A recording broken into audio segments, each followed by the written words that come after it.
Guys तो क्या episode number 28 के अंदर मेरी तरह आप लोग भी फ्लैशबैक का इंतजार कर रहे थे? जी हाँ दोस्तों, मैं तो भाई इंतजार कर रहा था क्योंकि जैसे ही सीआईडी का एपिसोड शुरू हुआ, सीआईडी की पूरी टीम क्राइम सीन पर नजर आए और जिस तरीके से एपिसोड नंबर 27 के अंदर फ्लैशबैक दिखाया गया था उसी तरीके से मुझे भी लगा कि भाई थोड़ा सा फ्लैशबैक दिखाया जाएगा, बट ऐसा हुआ नहीं। खैर कोई नहीं, सीआईडी सीजन 2 अपने हर एपिसोड में कुछ नया करने का प्रयास कर रही है, तो ये बहुत ही बढ़िया है। तो क्या चलिए आज के इस छोटे से वीडियो में छोटा सा रिव्यू करते हैं एपिसोड नंबर 28 का। बाकी दोस्तों वीडियो में आगे बढ़ने से पहले एक छोटी सी खुशखबरी देना चाहूंगा।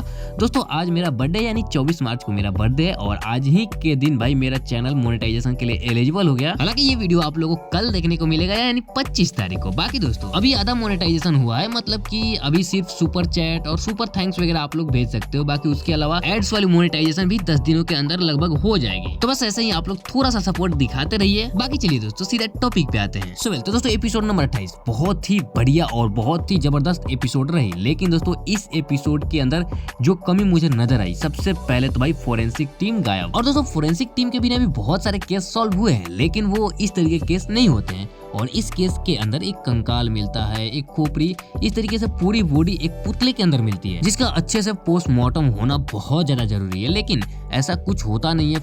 सीआईडी टीम खुद से ही सारी चीजें असेंबल करती है और असेंबल करके उसे एआई द्वारा उसकी फेस बनाने का प्रयास करते हैं। तो इस चीज में फोरेंसिक की मुझे बहुत ज्यादा कमी नजर आई। हालांकि अभी ऑफिशियल अपडेट्स नहीं निकल के आए कि आखिर फोरेंसिक टीम क्यों गायब है, क्यों नजर नहीं आ रही है पिछले 2-3 एपिसोड से। बाकी केस की बात करें तो इस एपिसोड के अंदर 2 केस नजर आए। सबसे पहले तो एक लड़की का मर्डर होता है जो कि एक रेस्टोरेंट के अंदर डेकोरेशन का काम करती है, और उसके अलावा अभिजीत का एक 25 साल पुराना दोस्त जो कि 2 साल से अभी डिटेक्टिव का काम कर रहा था, उसका भी एक रोड एक्सीडेंट के जरिए मर्डर करा दिया जाता है। बाकी दोस्तों रेस्टोरेंट के अंदर जिस लड़की का मर्डर हो गया होता है उसकी छानबीन, उसकी तहकीकात वहाँ पर होती है, और तभी वहाँ पर डेकोरेट के लिए एक रखी गई मूर्ति के अंदर भी एक डेड बॉडी मिलती है जो कि पूरी तरीके से उसके मांसपेशियां खत्म हो गए थे, पूरी उसमें केवल उसके कंकाल बचे हुए थे। बाकी इधर अभिजीत सर भी अपने दोस्त के केस में लगे हुए होते हैं। छानबीन के दौरान इनको ज्यादा कुछ मिलता नहीं है, सिर्फ और सिर्फ मोबाइल मिलता है। बट अभिजीत सर का दोस्त तो भाई डिटेक्टिव था, तो वो ऐसा मरेगा नहीं। उसके पीछे, उसके मरने के पीछे कुछ रीजंस होंगे, कुछ कारण होंगे जिसकी वजह से उसको मारा गया था। तो अभिजीत उसके घर जाता है और उसके घर जाकर के छानबीन करता है। तो वहां पे सबसे पहले तो उसको एक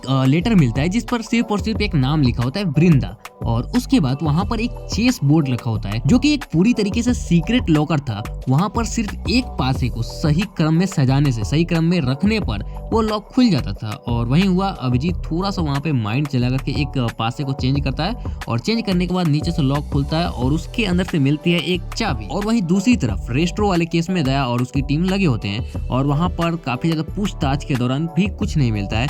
हालांकि वहां पर गोडाउन वगैरह भी चेक किया जाता है, तो वहां पर पूरी तरीके से साफ सफाई कर दी गई होती है, जिसकी वजह से वहां पर ना ही कोई फिंगरप्रिंट, ना ही कुछ भी, कोई भी चीज वहां पर से नहीं मिलता है, जो कि सबूत के तौर पर होता है। ऐसा कुछ मिलता नहीं है। हालांकि सबूत के तौर पर पंकज एक चीज कलेक्ट करता है, वहां का बिजली बिल और वहां का बिजली कंजक्शन।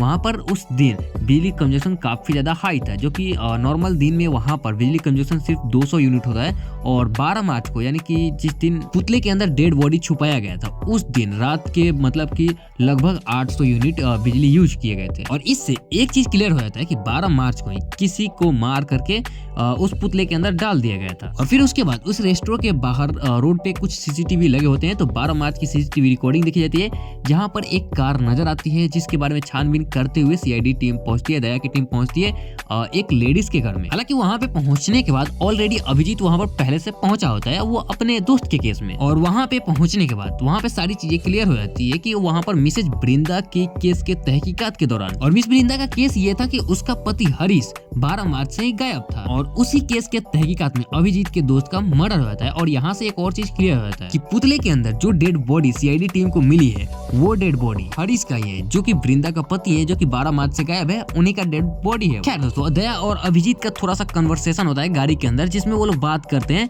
कि ये जो डेड बॉडी है इतनी पूरी तरीके से गल चुकी है, वो तो इतनी जल्दी गलेगी नहीं। हाँ, हालांकि अगर एसिड में चली जाए तो वो गल सकती है। तो दोस्तों और लास्ट में जो क्रिमिनल पकड़े जाते हैं वो भी यही बोलते हैं कि गलती से एसिड के अंदर हरीश गिर गया था। तो यार मेरा यहाँ पर एक सवाल था कि अगर एसिड के अंदर कोई बंदा गिर गया तो उसको एसिड के अंदर से हाथ डालकर निकाला कौन? क्योंकि अगर एसिड के अंदर कोई हाथ डालेगा तो भाई उसका हाथ तो पूरी तरीके से तो नहीं, अगर मान लो थोड़ा सा बच के बचा के भी वो करेगा तो थोड़ा बहुत तो हाथ पैर डैमेज होगा, बट वहां पर तो किसी का ऐसा हुआ नहीं। खैर बाकी उसके बाद अभिजीत आता है दोबारा अपने दोस्त के क्राइम सीन पर और वहां पर थोड़ी सी जांच पड़ताल करता है। तो वहां पर अभिजीत को अपने दोस्त की बाइक मिलती है जिससे कि वो जा रहा था और उसका एक्सीडेंट हो गया था। और यहाँ पर थोड़ा सा आप लोगों ने ध्यान दिया होगा तो आप लोगों को याद होगा कि अभिजीत को उसके बाइक के ऊपर से हरा पेंट मिलता है और अभिजीत बोलता है कि जिस कार से शायद इसके दोस्त का एक्सीडेंट हुआ था उसका कलर शायद ग्रीन। और साथ ही में आप लोगों ने ये भी नोटिस किया होगा कि अभिजीत उस कलर को टच करता है तो अभिजीत के हाथ में पूरा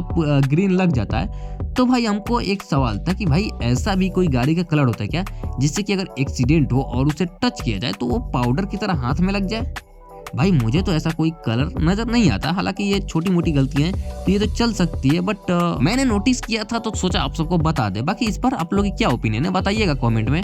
और खैर एक और चीज मैंने इस एपिसोड के अंदर नोटिस किया, पूर्वी का थोड़ा सा साउंड मुझे थोड़ा सा अजीब लगा। पूर्वी का शायद तबीयत ठीक नहीं था इस एपिसोड के शूटिंग में, मुझे ऐसा लगा था। आप लोगों को लगा था क्या या फिर मुझे ही सिर्फ लगा था? क्योंकि पूर्वी का जो पूरा साउंड इफेक्ट था इस एपिसोड के अंदर वो मुझे थोड़ा सा अजीब लग रहा था। खैर आपको कैसा लगा कमेंट में बताइएगा। बाकी उसके बाद दया और उसकी टीम एक मोबाइल को ट्रेस करते करते पहुंचती है एक घर के अंदर जहां पर एक डेड बॉडी मिलती है जिसका नाम होता है मयंक और साथ ही में एक लड़की होती है जो कि एक कबाड़ के अंदर बंद होती है। खैर बाकी वहीं बाद में क्रिमिनल होती है और वो खुद को डिफेंड करते हुए कुछ कहानियां वगैरह बताती है, वहीं उस मयंक को मार कर वहीं पर रख देती है। तो वो सारी चीजें वो नहीं बताती है, बट कुछ चीजें खुद के डिफेंड में बता देती है। बाकी वहीं दूसरी तरफ अभिजीत जाता है उस ग्रीन कलर की कार की खोज में और हालांकि खोज भी लेता है, बट वहां पर उसको कोई मार देता है, मार करके बेहोश कर देता है और बेहोश करके लेकर चला जाता है। और जब अभिजीत की कोई खबर नहीं होती है तब सीआईडी टीम अभिजीत की खोज में जाते हैं। उस रेस्टोरेंट के अंदर थोड़ी सी छानबीन करते हैं और छानबीन के दौरान एक लड़की थोड़ी सी गुस्से में बोलती है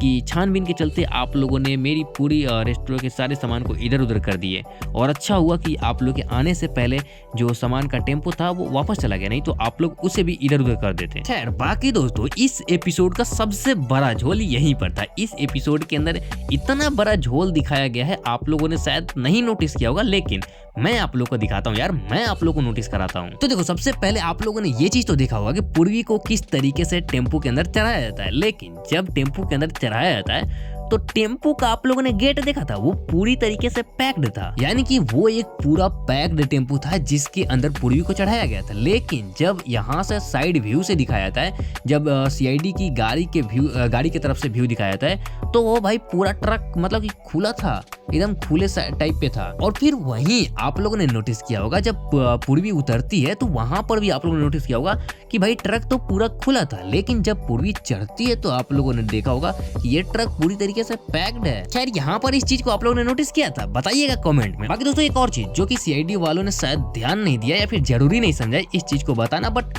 हाँ ये चीज भी बताना उन लोगों को जरूरी था मेरे ख्याल से। आप लोगों ने नोटिस किया होगा कि अभिजीत का जो दोस्त था उसको इन लोगों ने मारा क्यों था, वो तो इन लोगों ने बता दिया कि हाँ उसके पास कोई कीमती सामान था जिसकी वजह से उन लोगों ने उसको मार दिया, बट उसको मारा कैसे भाई, क्या प्लानिंग थी, वो सारी चीजें थोड़ा सा दिखाना तो बनता था। पब्लिक इंतजार कर रही थी यार, वो कैसे सारी चीजें, कैसे एक्सीडेंट हुआ, किस तरीके से वो भाग रहा था या फिर जो भी सारी चीजें थी वो सब कुछ इन लोगों को दिखाना चाहिए था। छोटा सा बस 5 सेकंड का व्यू, 10 सेकंड का व्यू, कुछ भी हो, लेकिन इन लोगों को दिखाना चाहिए था। इस पर आप लोगों की क्या राय है कमेंट में बताइएगा। बाकी चलिए फिलहाल इस वीडियो को हम लोग यहीं पर खत्म करते हैं, मिलते हैं किसी नए और इंटरेस्टिंग वीडियो के साथ, तब तक के लिए बाय बाय, टेक केयर। बाकी एपिसोड नंबर 28 को आप लोगों को 10 में से रेटिंग करनी हो तो आप लोग कितना करोगे बताइएगा कमेंट में।